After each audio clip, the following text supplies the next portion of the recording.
22/4/74 के महावाक्य और मुरली की हेडिंग है स्थूल के साथ साथ सूक्ष्म साधनों से ईश्वरीय सेवा में सफलता। यानी हमारे पास जो स्थूल साधन है वो सब तो सहयोग करते ही हैं बाबा के यज्ञ में, ईश्वरीय सेवा में, लेकिन आज बाबा हम बच्चों को सूक्ष्म साधनों से ईश्वरीय सेवा में सफलता के बारे में बता रहे हैं। लास्ट सो फास्ट सर्विस के साधन बतलाते हुए मुरली मनोहर से बाबा सर्विसेबल पांडवों से भूली। भाइयों के लिए विशेष आज बाबा ने माँ बाप विचारे हैं तो पांडवों से बोले। आज के संगठन को कौन सा संगठन कहेंगे? इस संगठन की जिम्मेवारी की विशेषता क्या है? क्या आपने इन सब बातों को अपने संगठन में स्पष्ट किया है? क्या जिम्मेवारी मिली है या ली है? क्या अपनी स्थिति को उच्च और परिपक्व बनाने की जिम्मेवारी मिली है या ली नहीं है? बाबा पूछ रहे हैं जिम्मेवारी मिली है या आपने उसको लिया नहीं, एक्सेप्ट स्वीकार नहीं किया है। क्या ऐसा मानते हो कि मेमोरेंडम बनाने की जिम्मेवारी ली है और अपनी स्थिति बनाने की जिम्मेवारी ली है? मेमोरेंडम बनाने की जिम्मेवारी ली है, यानी कार्यक्रम को चलाने के लिए जो मेमोरेंडम बनाया उसकी जिम्मेवारी ली है, लेकिन अपनी स्थिति बनाने की जिम्मेवारी मिली। आजकल के समय के अनुसार मुख्य जिम्मेवारी कौन सी है? ईश्वरीय सेवा तो भिन्न भिन्न साधन और स्वरूप होते जा रहे हैं। ईश्वरीय सेवा के तो भिन्न भिन्न साधन और स्वरूप होते जा रहे हैं और आगे चलकर और भी होंगे। पापा कह रहे आगे चलकर और भी होंगे, लेकिन लास्ट एंड फास्ट का साधन और स्वरूप कौन सा है?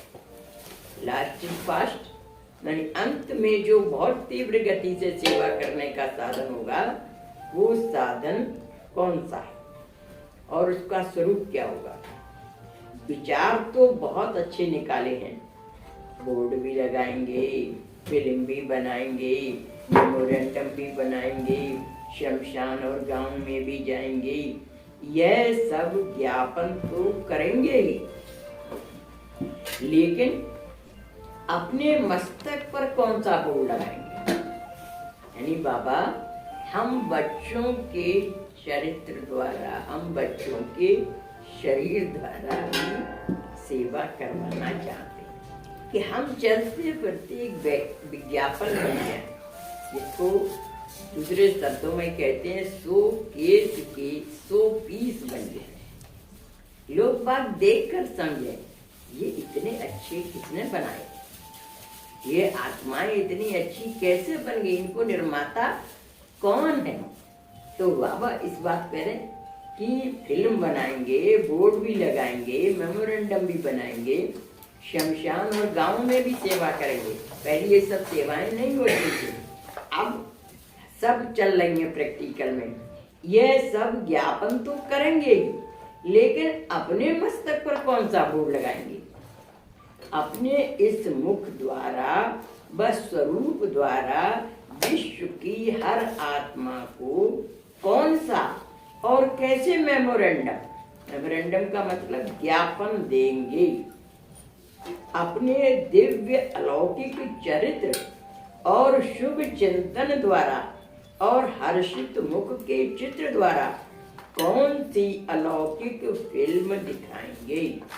देखिए विशेषता को जो बच्चों में होनी चाहिए उसको स्मृति दिलाते हुए बाबा कह रहे हैं, अपने दिव्य अलौकिक चरित्र और शुभ चिंतन द्वारा। यानी हमारा चरित्र कैसा होना चाहिए? सांसारिक लोगों जैसा नहीं, अलौकिक चरित्र। और हमारे अंदर क्या होना चाहिए? शुभ चिंतन, सबके लिए कल्याण की भावना हो। और मुख कैसा होना चाहिए? हर्षित मुख। हर्षित मुख के चित्र द्वारा कौन सी अलौकिक फिल्म दिखाएंगे?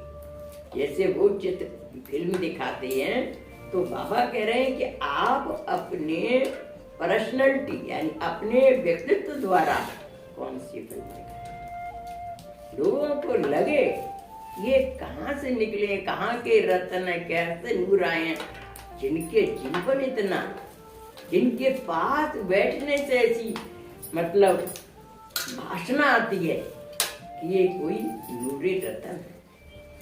ऐसा हमारा मार्गदर्श जीवन होना चाहिए। तो बाबा कह रहे हैं कि कौन सी अलौकिक फिल्म दिखाएंगे?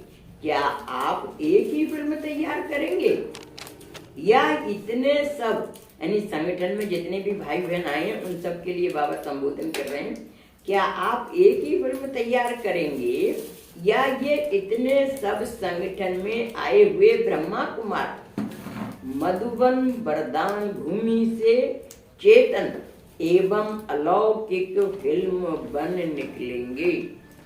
क्या निकलेंगे? अलौकिक फिल्म, है ना। संसार जैसा हमारे अंदर कुछ भी ना दिखाई दे, ये अलौकिक आत्मा है। ऐसा परफॉर्मेंस हमारा हो, अलौकिक फिल्म बन निकलेंगे। अगर इतनी सब फिल्म हर स्थान पर लोगों को दिखा सको तो क्या यही लास्ट टू फास्ट सर्विस नहीं है? बाबा पूछ रहे हैं कि एक फिल्म दिखाते हैं और यहाँ पर इतने सारे जो भाई बहन बैठे हैं संगठन में आए हैं, अगर इतने सारे चेहरे फिल्म दिखाने वाले बन जाएं तो कितनी जल्दी परिवर्तन हो जाएगा। तो सब फिल्म हर स्थान पर लोगों को दिखा सको तो क्या यही लास्ट सो फास्ट सर्विस नहीं होगी? गांव-गांव में अथवा हर स्थान में सदा काल की शांति व आनंद का अनुभव एक सेकंड में अपनी अनुभवी मूर्ति द्वारा दिखाओ व कराओ तो क्या यह कर्म खर्च वाला मशीन यानी ऊंची परंतु कम खर्च वाली सर्विस नहीं है? आप वो सर्विस बनाते हैं तो उसमें पैसा भी लगता है, समय भी लगता है। और यहाँ बाबा हम बच्चों को क्या कह रहे हैं?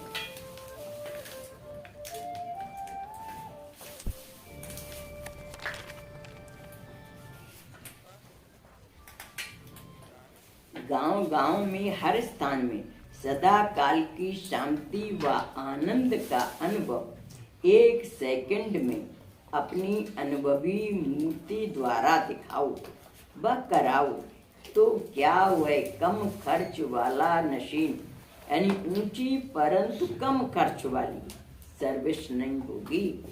यानी उस फिल्म को बनाने में तो पैसे लगते हैं, टाइम लगता है, सारे इक्विपमेंट जोड़ो उसमें समय और एनर्जी लगती है, पैसा लगता है। लेकिन बाबा कह रहे हैं आपके चेहरे ही अगर फिल्म बन जाए और इतनी सारी भाई बहन आए हैं तो इतने सारी फिल्म तैयार हो जाए तो कितनी जल्दी सेवा हो जाएगी और खर्चा भी कुछ नहीं, कम खर्च वाला मशीन।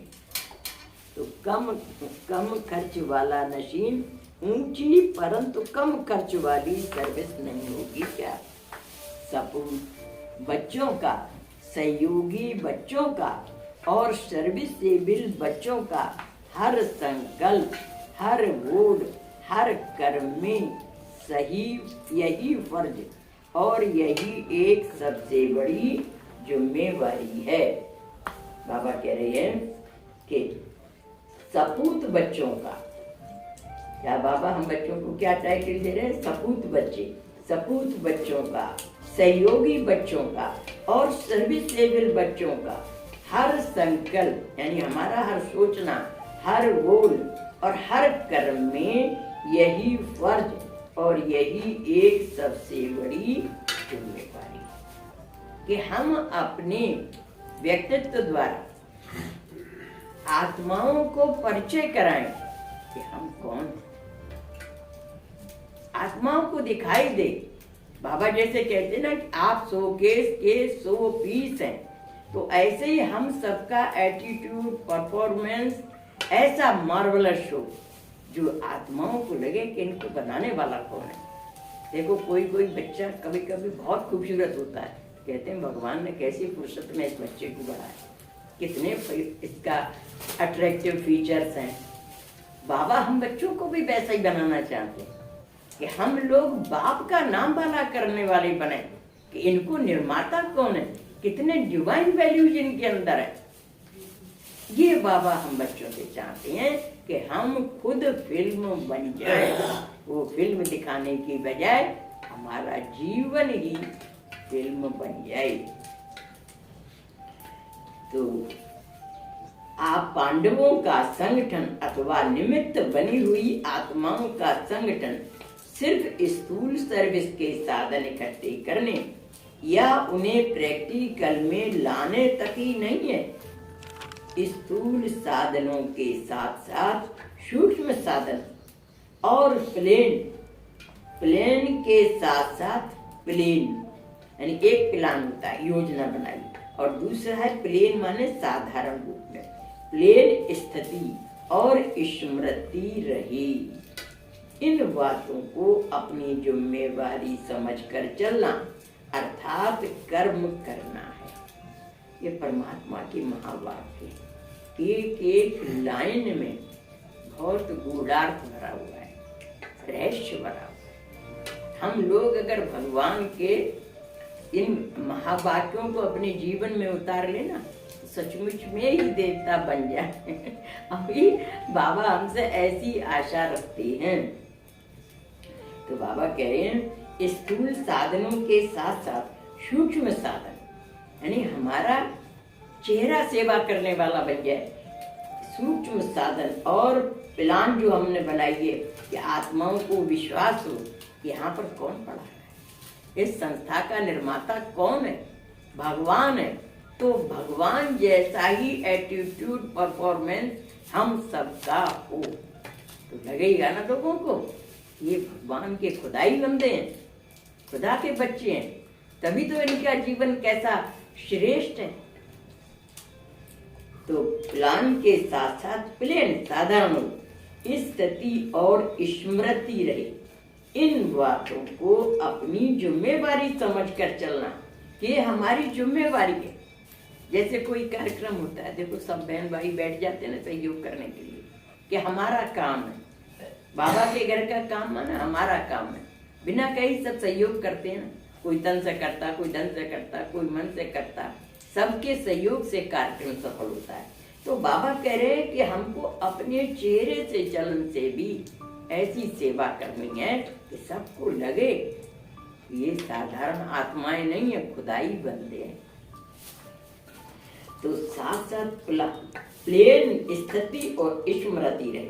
इन बातों को अपनी जिम्मेवारी समझो। एक होता है कहने से करना, एक जिम्मेवारी समझना।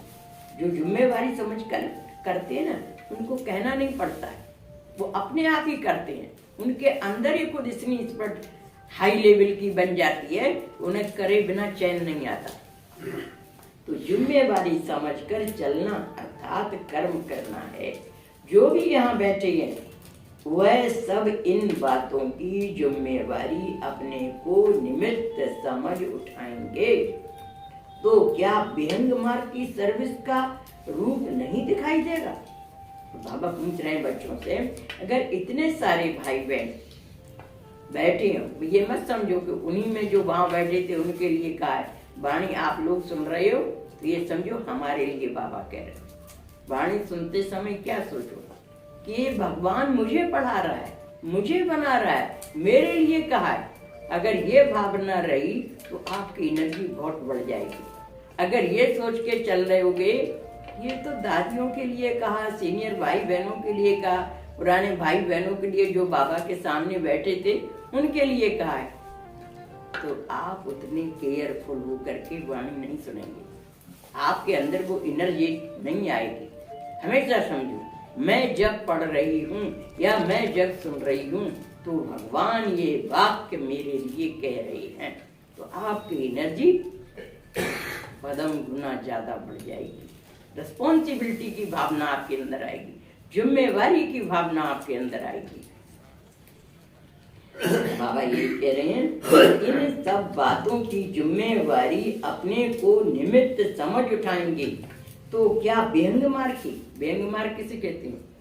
जैसे पंछी होता है ना, अभी यहाँ बैठा एक पेड़ पर, अभी दूसरे पेड़ पर तीसरे पेड़ पर पहुंच जाता है, तो उड़ती कला की सर्विस। तो हम इतने भाई बहन कहाँ से आते हैं, अलग अलग जगहों से आते हैं, तो इतनी सारी फिल्म बन जाए, इतनी सारी शोकेस के शोपीस बन जाए, तो अपने अपने क्षेत्र में हमें वाणी से कहने की भी जरूरत नहीं पड़ेगी। कहते हैं ना, जैसे face is the index of mind, वैसे ही हमारा फेस सेवा करेगा, हमारी चलन सेवा करेगी। तो इन सब बातों की जिम्मेवारी अपने को निमित्त समझ उठाएंगे तो क्या व्यंग मार्ग की सर्विस का रूप नहीं दिखाई देगा? हमेशा ये सोचो, ये भगवान मुझसे कह रहा है और मुझे करना ही है। बाबा मुझे को निमित्त बना के मेरे से करवा रहा है। जैसे ईश्वरीय सेवा केंद्रों पर टीचर्स यानी शिक्षिकाएं और मुख्य आत्माएं हर कार्य की जिम्मेवारी के लिए निमित्त हैं। जैसे सेवा केंद्र है ना, सेंटर है यहाँ पर, तो जिम्मेवारी किसके ऊपर है? हेड टीचर के ऊपर रहती है ना, और मुख्य आत्माएं जो सहयोगी आत्माएं मुख्य, उनके ऊपर हमारा की जिम्मेवारी के लिए निमित्त है। वैसे ही क्या आप अपने को इतना जिम्मेवार या निमित्त समझते हो? पांडवों के लिए भाई बाबा कह रहे हैं कि क्या आप भी ऐसे ही समझते हो जैसे टीचर अपने को रिस्पॉन्सिबल समझती है? जैसे हर ईश्वरीय मर्यादा को पालन करना और कराना टीचर्स की जिम्मेवारी है, क्या आप अपने को हर ईश्वरीय मर्यादा के अंदर चलने के निमित्त समझते हो, या ऐसा मानते हो कि यह टीचर्स और दादी दीदी का ही काम है? नहीं भाई लोग कि बाबा आप लोगों को मोटिवेट करने के लिए कह रहे हैं कि ये मत समझो कि एक तो खाली टीचर्स बहनों का काम है या दादी दीदियों का काम है, हम भी रिस्पॉन्सिबल हैं। ऐसी मन में भावना लाएंगे तो आपकी एनर्जी बहुत बढ़ जाएगी। टीचर्स से भी पहले ये जिम्मेवारी आप निमित्त बने हुए पांडव। बाबा फिर समझा रहे हैं कि टीचर से भी पहले यह जिम्मेवारी आप निमित्त बने हुए पांडवों की। अब टीचर से भी आगे आप तो रख रहे हैं बाबा कि आपकी जिम्मेवारी टीचर से भी ज्यादा है, क्योंकि विश्व के आगे चैलेंज की हुई है कि घर गृहस्थ में रहते कमल पुष्प के समान न्यारे और प्यारे रहने की। यानी बाबा कहते हैं ना कि ये हमारा प्रवृत्ति मार्ग वालों के लिए ज्ञान है, सन्यासियों के लिए नहीं है ज्ञान। क्योंकि सन्यासी तो घर बार छोड़कर जंगल में आ जाते हैं, चले जाते हैं, तो जीते जी पत्नी को विधवा बना दिया, बच्चों को अनाथ बना दिया, कोई रिस्पॉन्सिबिलिटी परिवार की नहीं है, केवल एक काम मैं और भगवान।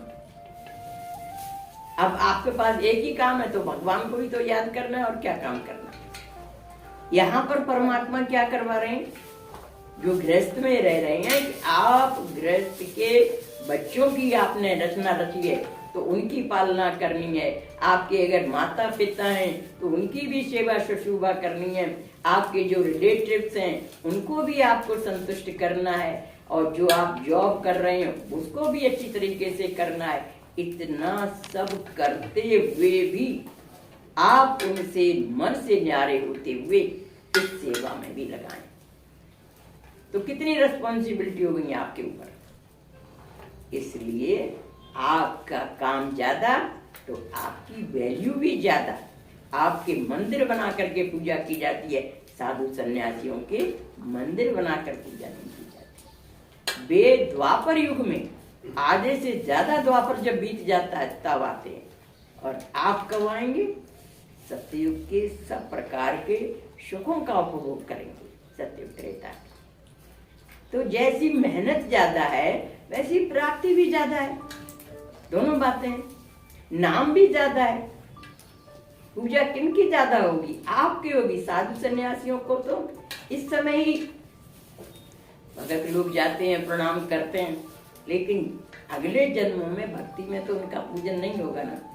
लेकिन आपका तो भक्ति में भी पूजन होगा। तो बाबा कह रहे हैं कि टीचर्स के पास पहुंचने के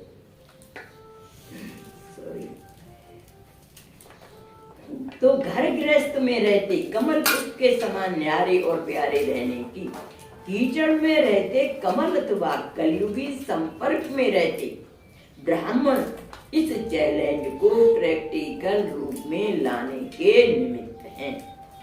परिवार में रहते हुए भी और कलयुगी वातावरण में, क्योंकि देखो आश्रम पे रहने वाली बहन को तो फिर भी कोई इतना जो सरेंडर हो जाती है, कोई संसार के लोग इतना डिस्करेज नहीं करते हैं, लेकिन परिवार में जो रहते हैं ना उनको तो जहाँ बैठेंगे वहीं डिस्करेज। अरे आपने अभी से ब्रह्मा कुमारी बन गई, अभी से संसार छोड़ दिया, क्या पूरी जिंदगी ऐसी बिताओगी? ऐसे मतलब डिस्करेज करने वाले सेंटेंस करेंगे।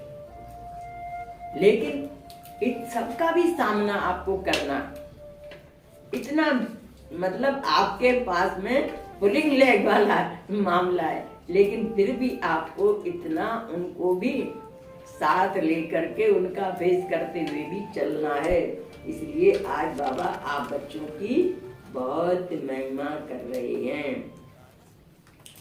तो बाबा कहते हैं कि कीचड़ में रहते कमल अथवा कलयुगी संपर्क में रहते ब्राह्मण इस चैलेंज को प्रैक्टिकल रूप में लाने के निमित्त हैं, ना कि टीचर्स फिर भी सेफ साइड हो जाती है, क्योंकि आश्रम में वातावरण अलग होता है, संसार का वातावरण अलग होता है।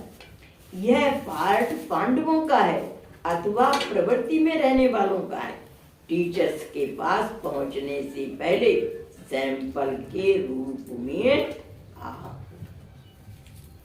परिवार में रहने वाले वो सैंपल के रूप में लोग बात आपको देख के देखो कितनी इनकी सिंपल लिविंग है, कोई डेकोरेशन नहीं है, साधारण कपड़े पहनते हैं, कोई ऑर्नामेंट्स नहीं है, कोई साज श्रृंगार नहीं है, और सोच कितनी ऊंची है, निस्वार्थ भाव से दूसरों की सेवा करते हैं। ये आपका एग्जाम्पल स्वरूप जीवन ही उनको बाबा के घर लेके आएगा।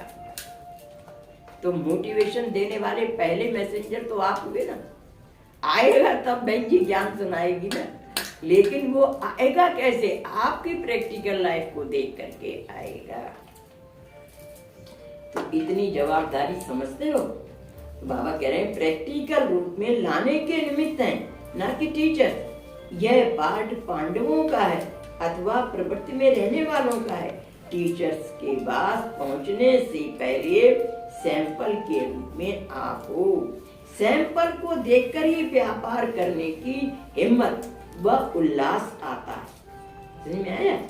हम लोग देखा है कि गेहूं के भरे बोरे में से थोड़ा सा सैंपल दिखाते हैं, ऐसा है ये गेहूं, शरबती है, अच्छा है, तो लोग खरीदते हैं। यहाँ पूरे बोरे में ऐसा ही गेहूं होगा। जैसे आप खाना बनाते हो, चावल का एक दाना निकाल के देखते हो पक गया, तो मालूम पड़ता है हाँ पूरे भात पक गया। तो ऐसे ही एक एग्जाम्पल ही कितनों को मोटिवेट कर सकता है। तो क्या आप अपना ऐसा सैंपल को देखकर ही व्यापार करने की हिम्मत व उल्लास आता है? ऐसे ही हर बात में निमित्त बन चलने का क्या अपना पार्ट समझ कर चलते हो? सुना, अगर कहीं ढील पोड़ हो तो अलर्ट हो जाना बाबा की आज महावाक्य सुन के, कई टीचर्स के पास आते हैं, सुनने के बाद पूछते हैं कि ऐसा कोई प्रत्यक्ष रूप दिखाओ, यह संभव है अथवा नहीं, इसका मिसाल मांगते हैं। तो टीचर से ज्यादा रिस्पॉन्सिबल कौन हुए? आप लोग हुए ना। टीचर्स की मर्यादाएं अपनी हैं, लेकिन आप लोगों की मर्यादाएं टीचर से कोई कम नहीं है। अमृत वेले से लेकर जो सर्व मर्यादाएं स्मृति, वृत्ति, दृष्टि और कृति सबके प्रति बनी हुई हैं, तो क्या वे सबकी बुद्धि में सदा स्पष्ट रहती हैं? यानी हम अपनी मर्यादाओं का, हालांकि चलने में थोड़ा उपहास का पात्र भी बनना पड़ता है, व्यंग भी सुनने पड़ते हैं, लेकिन हमारा जीवन एक एग्जाम्पल स्वरूप बन जाता है। तो बाबा क्या कह रहे हैं कि आपकी मर्यादा, अमृत वेदे से लेकर जो सर्व मर्यादाएं स्मृति, वृत्ति, दृष्टि और कृति सबके प्रति बनी हुई है, तो क्या वे सबकी बुद्धि में सदा स्पष्ट रहती है? क्या हर संकल्प को मर्यादा प्रमाण प्रैक्टिकल में लाते हो? यह है प्रैक्टिकल स्वरूप में लास्ट और फास्ट सर्विस का साधन। बाबा कह रहे हैं आपके प्रैक्टिकल जीवन से जो सेवा होगी वो इससे ज्यादा सेवा और कोई नहीं होगी। तो प्रैक्टिकल स्वरूप में लास्ट और फास्ट सबसे अंत में होगी, और लेकिन फास्ट गति से सेवा करने का साधन। पहला पहला चैलेंज जो आज तक न कोई कर सकते हैं और न करेंगे, वह फर्स्ट चैलेंज कौन सा है? फर्स्ट चैलेंज है प्योरिटी का, पवित्रता का, ब्रह्मचर्य का। संपर्क और संबंध में रहते संकल्प में भी इसी फर्स्ट चैलेंज की कमजोरी ना हो। अब बाबा समझा रहे हैं बच्चों को कि संपर्क में रहते, संबंध में रहते हुए भी संकल्प में भी इसी फर्स्ट चैलेंज यानी प्योरिटी का चैलेंज का कमजोरी ना हो। फर्स्ट वायदा कौन सा है? वह यही है कि यही है ना कि और संग तोड़ एक संग जोड़ेंगे, अथवा तुम्ही से खाऊं तुम्ही से बोलूं, अथवा मेरा तो एक दूसरा ना। ये बाबा के मतलब महावाक्य कि ये स्वमान अपने अंदर बार बार लाएंगी स्मृति में कि और संग तोड़ एक संग जोड़ना है, मेरा तो एक बाबा दूसरा ना कोई, और सब को बात तो एक ही है। जो फर्स्ट वायदा और फर्स्ट चैलेंज है वे दोनों एक दूसरे से संबंध रखते हैं। इन दोनों के ऊपर कितना अटेंशन रहता है, इस पहली बात का ही टेंशन रहता है। इसी युद्ध में तो महारथी नहीं होना। महारथी का अर्थ टेंशन में रहना नहीं है, बल्कि सदा अटेंशन रहे। बाबा कह रहे हैं कि आपकी इनर पोजीशन कैसी है। कोई ज्यादा उसमें आ जाते हैं तो युद्ध की स्थिति उनकी रहती है, अंदर उनके संकल्प विकल्प चलते रहते हैं, क्या करें क्या करें क्या करें, ऐसे सोचते रहते हैं। लेकिन अगर जिन्होंने फर्म डिटर्मिनेशन कर लिया है, पक्का निश्चय कर लिया है, तो उनको फिर माया भी आड़ी नहीं आती है। कहते हैं ना, दृढ़ संकल्प किया जाए तो ये संसार बदल सकता है, दृढ़ संकल्प किया जाए तो हम अपने आप को नहीं बदल सकते। अगर अपने मन में ही कोई कमजोरी के संकल्प होते हैं तो हम स्थिर बुद्धि से कार्य नहीं कर पाते हैं। और अपने अंदर दृढ़ मनोबल है कि एट एनी कॉस्ट मुझे परमात्मा की श्रीमत पर चलकर पवित्रता को धारण करना है, तो कोई हमें हिला नहीं सकता। कितने भी पेपर आए हमारे को कोई टच नहीं कर सकता। तो बाबा कह रहे हैं कि पहली बात की टेंशन रहती है, इसी युद्ध में तो महारथी नहीं होना। महारथी का अर्थ टेंशन में रहना नहीं है, बल्कि सदा अटेंशन रहे, यानी सावधानी की स्थिति में रहो।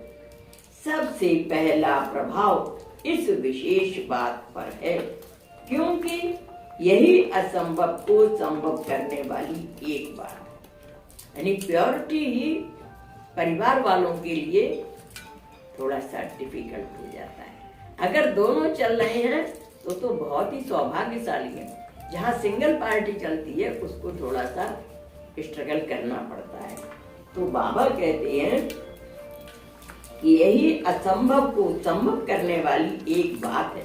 क्या अपना प्रभाव करने की पॉइंट्स मौजूद है, यानी इस बात से आप दूसरों को प्रभावित करेंगे तो ये प्रभावित करने वाली ये पॉइंट मजबूत है, या अब तक भी संस्कारों से मजबूत है, पुराने संस्कार तो नहीं है।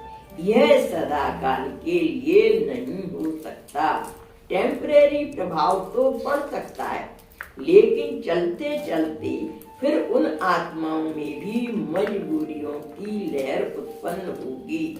इसलिए इस संगठन की जिम्मेवारी सबसे पहली यह है कि सर्व मजबूरियों को हटाना है। यानी कोई मजबूरी अगर आपके दिमाग में चल रही है, मैंने कहा ना कि अगर अपने अंदर दृढ़ता है तो कोई हिला नहीं सकता, और अपने अंदर ही कोई मजबूरी की बात आ जाती है कि अब क्या करें, करना ही पड़ेगा, सरेंडर हो जाएगी आत्मा, तो फिर उसका थोड़े समय चलता है, उसके बाद धारणा भंग हो जाती है। तो बाबा कह रहे हैं चलते चलते फिर उन आत्माओं में भी मजबूरियों की लहर उत्पन्न होगी। इसलिए इस संगठन की जिम्मेवारी सबसे पहली यह है, सर्व मजबूरियों को हटाना है। मजबूर नहीं बनना है, मजबूत बनना है। मजबूत बनेंगे तो कितने भी विघ्न बाधाएं आए आपको हिला नहीं सकेंगी। पहले स्वयं की और फिर संसार की। फर्स्ट चैलेंज में इंचार्ज बनो। पहला कौन सा है? पहले स्वयं, यानी अपने अंदर मजबूती है तो कोई हिला नहीं सकता। फिर संसार की। फर्स्ट चैलेंज में इंचार्ज बनो, यह है जिम्मेवारी। बाप दादा भी और संसार की सर्व आत्माएं भी यह नवीनता व विशेषता देखना चाहती हैं। भगवान भी देखना चाहता है और संसार की आत्माएं भी देखना चाहती हैं कि ये कैसे कैसे डिफिकल्टीज का मार्ग करते हुए भी सफलता तक पहुंच रहे हैं, मंजिल तक पहुंच रहे हैं। नवीनता व विशेषता देखना चाहती हैं। आगे चलकर जितने सर्विस के साधनों द्वारा सर्विस को बढ़ाएंगे व मैदान में प्रसिद्ध होते जाएंगे, वैसे हर प्रकार के लोग आपकी हर बात को मंत्रों द्वारा व अपनी सिद्धियों द्वारा चेक करने की चैलेंज करेंगे। अब बाबा कह रहे हैं परीक्षा के लिए भी तैयार हो जाओ। आगे चलकर क्या होगा? सर्विस के साधनों द्वारा सर्विस को बढ़ाएंगे व मैदान में प्रसिद्ध होती जाएंगे, वैसे ही हर प्रकार के लोग आपकी हर बात को मंत्रों द्वारा, यानी जिनको मंत्रों पर भरोसा है मंत्रों द्वारा, और सिद्धियां वाले हैं तो अपनी सिद्धियों द्वारा चेक करने का चैलेंज करेंगे। संकल्पों को व कर्मों को भी करने के लिए आपके पीछे सीआईडी यानी गुप्तचर होंगे। जैसे सीआईडी डिपार्टमेंट होता है ना, ऐसे ही बाबा कह रहे हैं कि आपके संकल्पों को देखने के लिए कि आप कर्म क्या कर रहे हैं उसको देखने के लिए भी सीआईडी डिपार्टमेंट यानी गुप्तचर होंगे। ऐसे ही सहज थोड़े ही मानेंगे। ऐसे ही आपने कहा कि हाँ ब्रह्मचर्य व्रत का पालन कर रहे हैं और ऐसे हैं धारणा में चल रहे हैं, बहुत से देखने वाले हैं। तभी तो बाबा कहते हैं हमेशा समझो मैं अकेला नहीं हूँ, 1000 आंखें मुझे देख रहे हैं। हर समय समझो अपने आप को मैं स्टेज पर हूँ। जैसे स्टेज पर होता है ना आदमी तो अलर्ट होता है अपने प्रदान के बारे में, अपने बोल के बारे में, अपना मतलब परफॉर्मेंस के बारे में, ऐसे ही भले एकांत में रहो, लेकिन सोचो मैं स्टेज पर हूं, अलर्ट रहूंगा तुम्हें। तो गुप्तचर होंगे, ऐसे ही सहज थोड़े ही मानेंगे। बिना प्रूफ और प्रमाण के बुद्धिमान लोग मानने के लिए तैयार नहीं होंगे। यानी बुद्धिमान लोग पेपर लेंगे, बिना प्रूफ के और बिना प्रमाण के बुद्धिमान लोग मानने के लिए तैयार नहीं होंगे। चैलेंज करने के साथ साथ वह सर्विस के स्थूल साधनों के साथ साथ क्या ऐसी तैयारी कर रहे हो? बाबा कह रहे हैं कि ये आपकी इनर स्ट्रेंथ एंड आंतरिक मनोबल आपका इतना स्ट्रांग है कि उस गुप्तचर सीआईडी डिपार्टमेंट के सामने भी आप अपनी विजय सिद्ध कर सको। चैलेंज करने के साथ साथ सर्विस के स्थूल साधनों के साथ साथ क्या ऐसी तैयारी कर रहे हो? माइंड कंट्रोल यानी मस्तिष्क नियंत्रण का एग्जामिनेशन यानी परीक्षा लेंगे। ऐसे नहीं कि योग में बैठते समय चेक करेंगे, विशेष परिस्थिति के समय माइंड कंट्रोल व स्थिति की चेकिंग करेंगे। हमारी जो आदरणीय जानकी दादी है ना, इनकी ऐसे हुआ था, मतलब कि माइंड पर मशीन लगा करके उल्टी गिनती गिनवाई, बहुत से प्रश्न पूछे और सामान्य रूप में उनका देखा तो most stable mind in the world ये सर्टिफिकेट दिया था। फॉरेनर्स लोग वैज्ञानिक उपकरणों से चेक किया था, ऐसे स्वीकार नहीं कर लेते। फॉरेनर्स लोग जो होते हैं साइंटिस्ट वगैरह, ये ऐसे स्वीकार नहीं कर लेते। इन लोगों ने पूरा चेक करके ये टाइटल दिया था, most stable mind in the world, दादी जानकी जी को। तो विशेष परिस्थिति के समय माइंड कंट्रोल व स्थिति की चेकिंग करेंगी। माया के सीआईडी ऑफिसर कम नहीं होते, तो ऐसी तैयारी करने की जिम्मेवारी व स्वरूप बन सैंपल रूप में आगे आने की जिम्मेवारी इस गुरु की। पापा कितना सचेत कर रहे हैं कि ऐसी तैयारी करने की कि हमारी कोई चेकिंग करने के लिए भी आवे, तब भी हम विजयी बने। तो ऐसी तैयारी करने की जिम्मेवारी व स्वरूप बन सैंपल रूप में आगे आने की, सैंपल मैंने उदाहरण रूप में आगे आने की जिम्मेवारी इस गुरु की है। तब तो पांडवों की यादगार ऊंची दिखाई है। तब तो दिखाते ना, पांडव बहुत बड़े थे। अब 6 फीट से ऊंचा तो कोई आदमी होता नहीं, लेकिन पांडवों के जहाँ तक चित्र बनाते तो बहुत बड़े बड़े बना देते हैं मूर्तियाँ, बहुत बड़े थे, बहुत ऊंचे थे, मतलब ऊंची थिंकिंग थी। तो भक्ति में तो क्या नकल करते हैं, तो उन्होंने बड़ी बड़ी मूर्ति बना दी। तो ऊंची दिखाइए, ऊंची स्थिति का प्रमाण यादगार है, यानी आपकी स्थिति ऊंची है, इसका यादगार है। दूसरी बार जब आओ तो इस बात में पास विद ऑनर बनकर आओ। अब बाबा ने होमवर्क क्या दिया कि जब दूसरी बार बाबा से मिलने के लिए आओ तो पास विद ऑनर, यानी विशेष योग्यता से पास बन करके आओ, तब कहेंगे पांडव सेना।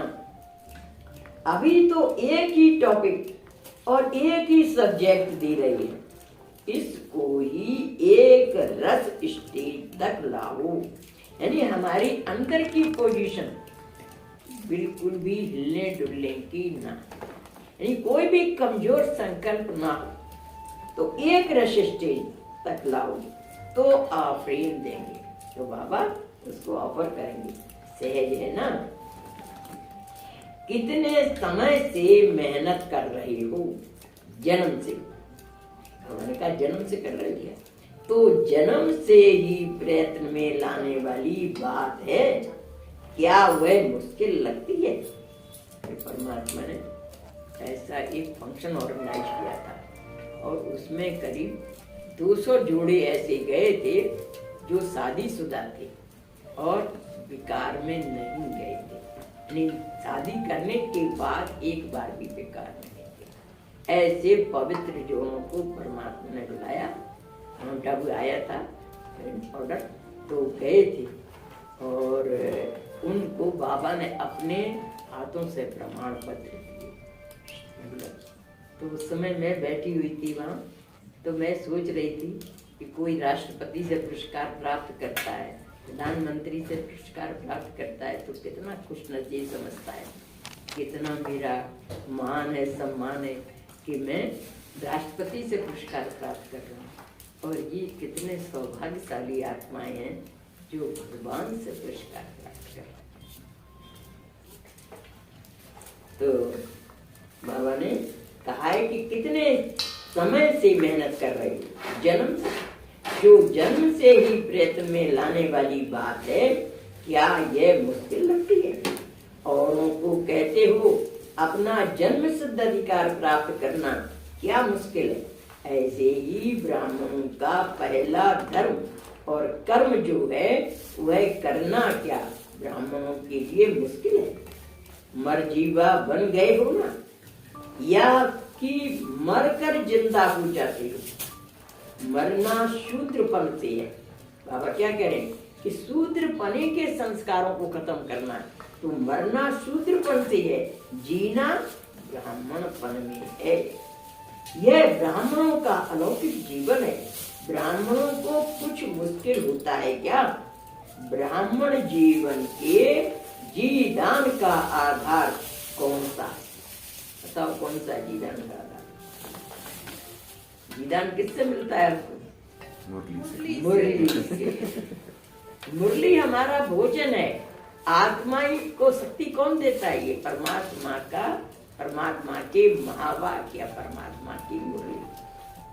पढ़ाई का भी आधार है मुरली, तो जीदान का आधार अच्छी तरह से स्नेह से प्रयत्न में लाते हो। नियम प्रमाण नहीं, यानी भक्ति जैसा नियम प्रमाण नहीं कि सुंदरकांड का पाठ करना है कर लिया। धारणा करो इन बातों की, नियम प्रमाण नहीं, लेकिन जीदान का आधार समझ स्नेह रूप में स्वीकार करते हो कि कितना टॉनिक देता है बाबा।